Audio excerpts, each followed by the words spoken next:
रूस के उरल पर्वतों की बर्फीली वीरानी में स्थित है ड्यातलोव पास की अनसुलझी घटना। ये एक ऐसी घटना थी जिसने दशकों तक जांचकर्ताओं और उत्साही लोगों को उलझन में डाले रखा। ये 27 जनवरी 1959 की बात है, जब 9 युवा और ऊर्जावान पर्वतारोही इगोर ड्यातलोव के नेतृत्व में प्रसिद्ध ओटोटेन पर्वत को फतह करने के उद्देश्य से एक चुनौतीपूर्ण अभियान पर निकले। उन्हें जरा भी अंदाजा नहीं था कि यह यात्रा उनकी अंतिम यात्रा साबित होगी। कुछ अप्रत्याशित और रहस्यमयी घटनाओं के मेल ने इन साहसी यात्रियों की दुखद मृत्यु का कारण बना दिया।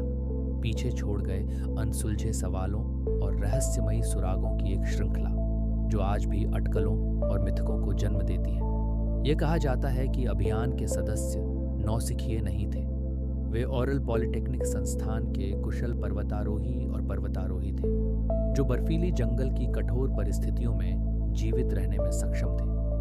उनकी यात्रा को पत्रिकाओं और फोटोग्राफ्स के माध्यम से अच्छी तरह से प्रलेखित किया गया था, जो इस यात्रा की सामान्य शुरुआत को दर्शाते हैं, जो बाद में एक अप्रत्याशित त्रासदी में बदल गई। समूह ने एक गांव विजय तक पहुंचने की योजना बनाई थी, जहां से वे अपनी यात्रा समाप्त होने के बाद टेलीग्राम के माध्यम से संपर्क करने वाले थे। लेकिन ऐसा कभी नहीं हुआ। 20 फरवरी तक समूह के वापस न लौटने पर किसी अनहोनी की आशंका में अधिकारियों ने खोज और बचाव अभियान शुरू किया। यह अभियान एक भयानक खोज की ओर ले गया। उनका छोड़ा गया शिविर और फिर उनके मृत शरीर एक ऐसी स्थिति में पाए गए जिसकी किसी ने कल्पना भी नहीं की थी। ड्यातलोव के शिविर स्थल पर अराजकता और भय का माहौल व्याप्त था। टेंट, जो साइबेरियन ठंड के खिलाफ उनकी सबसे महत्वपूर्ण शरण थी, अंदर से अजीब तरह से कटा हुआ पाया गया, मानो अंदर मौजूद लोगों को अचानक किसी अनजाने खतरे ने जकड़ लिया हो। ये तो केवल शुरुआत थी। इसके बाद कई और रहस्यमयी और विचलित करने वाले सुराग मिले। पैरों के निशानों से स्पष्ट था कि समूह ने अपने जूते तक नहीं पहने थे। एक नजदीकी पेड़ के नीचे, एक बुझी हुई आग के पास 21 वर्षीय यूरी डोरोशेंको और 23 वर्षीय यूरी क्रिवोनिशेंको के शव मिले। दोनों ठंड से जमकर मर चुके थे, लेकिन उनके शरीर पर जलने के निशान और कई घाव भी थे। थोड़ी ही दूरी पर बर्फ में दबे समूह के नेता 23 वर्षीय इगोर ड्यातलोव और 22 वर्षीय जिनाइडा कोल्मोगोरोवा के शव मिले। ऐसा प्रतीत होता था कि वे दोनों टेंट की ओर वापस जाने की कोशिश कर रहे थे जब उनकी मृत्यु हो गई। कुछ दिन बाद 23 वर्षीय रुस्तेम स्लोबोडिन का शव भी मिला, जिसके सिर में गंभीर चोट थी। शेष पर्वतारोही एक गहरी खाई में पाए गए, जहां उन्होंने बर्फ से आश्रय बनाने का प्रयास किया था। 23 वर्षीय निकोलाई थीबो ब्रिग्नोल के सिर की खोपड़ी कुचली हुई थी, जबकि 24 वर्षीय अलेक्जेंडर कोलेवाटोव की गर्दन टूटी हुई थी और उसकी भौहें गायब थीं। सबसे वरिष्ठ सदस्य 37 वर्षीय सेम्योन जोलोटारियोव और 20 वर्षीय ल्यूडमिला दुबिनिना की पसलियां टूटी हुई थीं। उनकी छाती इतनी बुरी तरह कुचल गई थी कि यह कार दुर्घटना में हुई चोटों के समान लगती थी। दोनों की आंखें गायब थीं और ल्यूडमिला की जीभ, होंठों का एक हिस्सा और चेहरे का कुछ टिश्यू भी गायब था। अधिकांश की मृत्यु का कारण हाइपोथर्मिया, ठंड के कारण मृत्यु, माना गया। लेकिन आगे की जांच में कुछ असामान्य बातें सामने आईं, जिन्होंने इस रहस्य को और गहराई में धकेल दिया।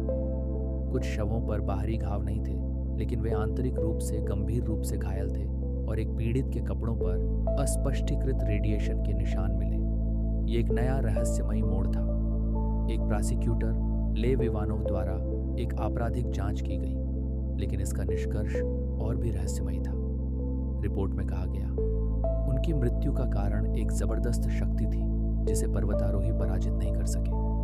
वर्षों से इस घटना को अनगिनत किताबों, वृत्तचित्रों और चर्चाओं में अमर कर दिया गया है, जिनमें से प्रत्येक ने ड्यातलोव दर्रे की बर्फीली, शांत परिदृश्य में छिपी सच्चाई का एक टुकड़ा उजागर करने का प्रयास किया है। इस रहस्यमय घटना के आसपास की अजीब परिस्थितियों को समझने और स्पष्ट करने के लिए कई थ्योरी सामने आए हैं। ऐसी ही एक थ्योरी है मानसी सिद्धांत। प्रारंभ में सोवियत अधिकारियों द्वारा यह सिद्धांत दिया गया था कि ड्यातलोव पार्टी को क्षेत्र के स्वदेशी मानसी लोगों द्वारा मार दिया गया होगा। ये विचार कि पर्वतारोहियों को पवित्र भूमि पर भटकने के लिए या शायद एक शैमन अनुष्ठान के हिस्से के रूप में मार दिया गया था, कुछ समय तक कायम रहा। पर्वतारोहियों के तंबू के आसपास मानसी आवास की उपस्थिति के बारे में बहुत कुछ कहा गया था। हम अक्सर रास्ते में मानसी के चिन्ह देखते हैं। मुझे आश्चर्य होता है कि वे किस बारे में लिखते हैं। जिनेदा कोल्मोगोरोवा ने अपनी डायरी में नोट किया, जबकि उनके एक साथी यात्री, पहचान स्पष्ट नहीं, ने भी इसे दर्ज किया। मानसी की रचनाएं पेड़ों पर दिखाई देती हैं, सभी प्रकार के अस्पष्ट रहस्यमय पात्र। मानसी संस्कृति और रीति रिवाजों की गलतफहमी में निहित आधारहीन थ्योरी के रूप में इसे पूरी तरह से खारिज कर दिया गया है। और यदि उन्हें वास्तव में घेर लिया गया और हत्या कर दी गई, तो शव अलग अलग स्थानों पर क्यों पाए गए, जिनमें से कुछ दूसरों की तुलना में अधिक घायल थे। एक अन्य थ्योरी है CIA KGB सिद्धांत। इस सिद्धांत के अनुसार इन हत्याओं को CIA और KGB की प्रतिद्वंद्विता का दुर्भाग्यपूर्ण परिणाम माना जाता है। डायटलोव समूह के 2 सदस्य विशेष अटकलों का केंद्र रहे हैं। द्वितीय विश्व युद्ध के 37 वर्षीय अनुभवी शिमोन जोलोटारियोव युवा छात्रों और स्नातकों के इस समूह से क्यों जुड़े हुए थे? इसके अलावा क्या यह महत्वपूर्ण बात नहीं है कि कुछ साल पहले यूरी क्रिवोनिश्चेंको ने एक गुप्त सोवियत परमाणु सुविधा में रेडियो एक्टिव रिसाव को साफ करने में मदद की थी, एक ऐसी घटना जिसकी तुलना चेरनोबिल आपदा से की गई है।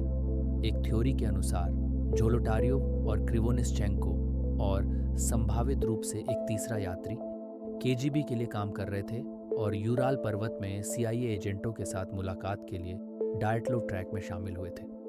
रेडियो एक्टिव सामग्री और नकली परमाणु रहस्य सौंपते समय रूसियों को अमेरिकी एजेंटों की तस्वीरें लेनी थी। थ्योरी यह है कि जो कुछ चल रहा था CIA के लोगों को समझ में आ गया, जिसके कारण लड़ाई छिड़ गई और अंततः डायटलोव पार्टी का नरसंहार हुआ। सबसे विचित्र और अविश्वसनीय सिद्धांतों में से एक है UFO सैन्य हथियार की थ्योरी, जिसके अनुसार सीक्रेट हथियारों को पर्वतारोहियों की मृत्यु का कारण माना जाता है। इसमें उन UFO यानों का भी उल्लेख किया गया है जिन्हें स्थानीय लोगों ने अक्सर आकाश में रोशनी के गोलों के रूप में देखा था, और इनकी समूह की मौत में संलिप्तता की आशंका व्यक्त की गई है। 1990 में लेव इवानोव, जो इस घटना की प्रारंभिक जांच का नेतृत्व कर रहे थे, ने एक सनसनीखेज लेख प्रकाशित किया, जिसमें उन्होंने दावा किया कि उन्हें अपनी कुछ महत्वपूर्ण खोजों को सेंसर करने का आदेश दिया गया था। विशेष रूप से उन पेड़ों पर असामान्य जले हुए निशान जो उन स्थानों के पास पाए गए थे जहां शव मिले थे। इवानोव के अनुसार ये निशान एक ऊष्मा किरण हीट रे के स्रोत की पुष्टि करते थे, जिसे जानबूझकर कुछ असहाय पर्वतारोहियों की ओर निर्देशित किया गया था। अपने लेख में उन्होंने यह भी आरोप लगाया कि फरवरी में औरल पर्वतों के ऊपर तैरती हुई रोशनी की गेंदें और अन्य अजीब घटनाओं की रिपोर्टें मिली थीं। इवानोव ने स्पष्ट रूप से लिखा, एकत्रित साक्ष्यों के आधार पर इस त्रासदी में UFO की भूमिका बिल्कुल स्पष्ट थी। अब ये कथित UFO एलियंस की उत्पत्ति के थे या फिर सोवियत संघ के किसी सीक्रेट सैन्य प्रयोग का परिणाम थे, ये इस थ्योरी के किस संस्करण पर आप विश्वास करते हैं उस पर निर्भर करता है। एक और अजीब थ्योरी ये थी, यानी हिममानव के इन हत्याओं से जुड़े होने की ओर इशारा करती है। ये धारणा कि इस समूह की हत्या एक येती ने की थी कुछ संदिग्ध सबूतों पर आधारित है। पहला सबूत वह फोटो है जिसे दुर्भाग्यपूर्ण पर्वतारोहियों में से एक ने खींचा था। इस फोटो में एक पेड़ के पास एक गहरे रंग की मानवीय आकृति छिपते हुए दिख रही है, लेकिन क्या यह आकृति वास्तव में क्रिप्टोजूलॉजी के रहस्यमय प्राणियों में से एक थी या फिर यह सिर्फ किसी अन्य पर्वतारोही की धुंधली तस्वीर थी?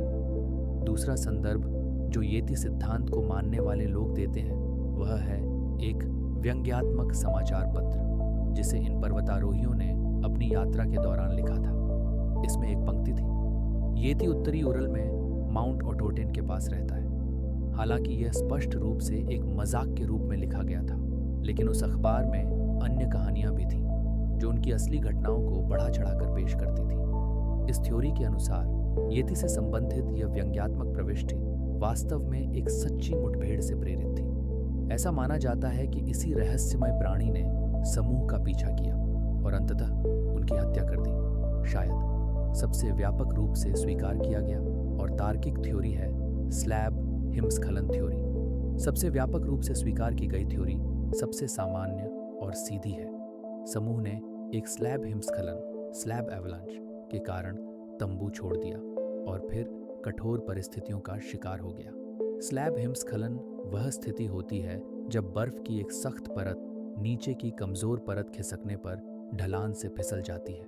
इस सिद्धांत के अनुसार कई कारकों का एक साथ प्रभाव, जैसे पहाड़ी हवाएं जिन्हें कैटाबैटिक विंड्स कहा जाता है, और तंबू गाड़ते समय बर्फ की परत का कमजोर होना इस विनाशकारी हिमस्खलन का कारण बना। ऐसा माना जाता है कि जब हिमस्खलन हुआ तो समूह ने घबराहट में तंबू को अंदर से काटकर बाहर निकलने की कोशिश की। इस दौरान कुछ सदस्यों को गंभीर चोटें आईं। उदाहरण के लिए झोलुटार्योव और डुबिनिना की टूटी हुई पसलियों की व्याख्या इससे की जाती है।